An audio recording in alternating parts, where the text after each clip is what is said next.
আসসালামু আলাইকুম। আপনি যদি এক্সেল ওয়ার্কশিটে একটি ফর্মের মাধ্যমে ডাটা ইনপুট দিতে চান তাহলে এই ভিডিওটি আপনার জন্য।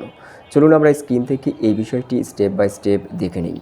আচ্ছা, এটি করার জন্য আপনি এক্সেলে আগে এইভাবে আপনি যেই ডাটাগুলো ইনপুট দিতে চাচ্ছেন সেটি বিষয়বস্তুগুলো কী হবে, অর্থাৎ কলামের নাম কী হবে, ইনফরমেশন কী আপনি এন্ট্রি দিবেন সেই অনুযায়ী আপনি কিন্তু এভাবে কলাম করে নেবেন। তো এটি করার পরে আপনি জাস্ট প্রথম দুটো রো এভাবে আপনি সিলেক্ট করবেন। সিলেক্ট করার পর আপনি কিবোর্ড থেকে অল্টার ডি চাপার পরে আপনি ও ও প্রেস করবেন। দেন এরপরে আপনার এরকম একটি ইন্টারফেস আসবে, এখানে আপনি ওকে করবেন। তো ওকে করলে পরেই দেখেন আপনার কিন্তু এই টেবিলে আমরা যা লিখে রেখেছি সেটি কিন্তু এখানে শো করছে, এমপ্লয়ি নেম, এমপ্লয়ি আইডি, এরপরে স্যালারি। তো আমি যদি এখানে ডাটা এখন ইনপুট দিতে চাই, ধরুন আমি একজনের নাম লিখলাম এখানে সাইন, দেন এরপরে প্রথম সেলে লেখার পরে আপনি ট্যাব প্রেস করবেন। ট্যাব প্রেস করার পরে আপনি এখানে যে কোনো একটি আইডি দিয়ে দিচ্ছি। দেন এখানে আমি স্যালারি দিলাম 20,000। দেন এরপরে এন্টার প্রেস করতে হবে। দেখুন এখানে কিন্তু একজনের নাম ইনপুট হয়ে গেছে। তো আমি যদি আরেকজনের নাম লিখে দেখাই, যেমন যে জামাল হোসাইন, এরপরে আমি আবার ট্যাপ করলাম, আমি যে কোনো একটি আইডি এখানে লিখলাম। দেন এরপরে আমি আবার ট্যাপ করলাম, এখানে স্যালারি দিলাম আমি 30,000।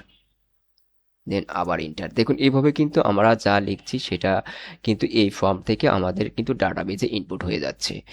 তো এরপরে আপনি সিম্পলি এখানে ক্লোজ করবেন। এখানে ক্লোজ না করলে কিন্তু আপনি এটি সেভ করতে পারবেন না। তো এটি আপনি সিম্পলি এখানে ক্লোজ করবেন। ক্লোজ করার পরে আপনার যখন আবারও ডাটা এন্ট্রি দেওয়ার প্রয়োজন হবে তখন কিন্তু আপনাকে প্রথমে এই একটি সেল আপনাকে একটি রো কিন্তু আপনাকে ব্লাঙ্ক রো নিতে হবে। তো আমি এই রোটি সিলেক্ট করলাম, দেন এখান থেকে ইনসার্ট করলাম, একটি ব্লাঙ্ক রো আসলো। তো আমি এখানে ফিল কালারটি রাখবো না, দেন এখান থেকে আমি ফিল কালারটি নো করলাম। তো এখন যদি আমি আবারও ডাটা ইনপুট দিতে চাই তো সেক্ষেত্রে কিন্তু আমার আবারও একইভাবে প্রথম যেটি করেছিলাম আমি এই দুটো রো আমরা এখান থেকে সিলেক্ট করব। সিলেক্ট করার পর আবারও কিবোর্ড থেকে অল্টার ডি প্রেস করার পর আমরা ও প্রেস করব, দেন ওকে করব। তাহলে কিন্তু আমার আবারও আমি এই ফর্মটি পাচ্ছি। দেন এখানে যদি আমি এখন আবার টাইপ করি, আমি এখানে লিখলাম সালাম আলী। দেন আমি এখানে এমপ্লয় আইডি দিয়ে দিচ্ছি 30,000। দেন আমি যদি আবার এন্টার দিই, দেখুন আবারও কিন্তু এইভাবে নামগুলো ইনপুট হচ্ছে। তো এইভাবে বারবার আপনাকে কিন্তু ফর্ম তৈরি করে আপনি চাইলে কিন্তু ডাটা ইনপুট দিতে পারেন।